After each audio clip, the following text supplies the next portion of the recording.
मेरा नाम चित्रा भारती है। मैं 4 दिन से यहाँ थेरेपी ले रही हूँ। मेरे को सर्वाइकल की प्रॉब्लम है और हाथ में स्टिफनेस थी पूरी।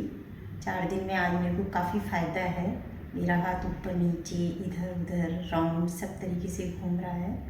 आई होप 7 डेज़ का मेरा पैकेज है।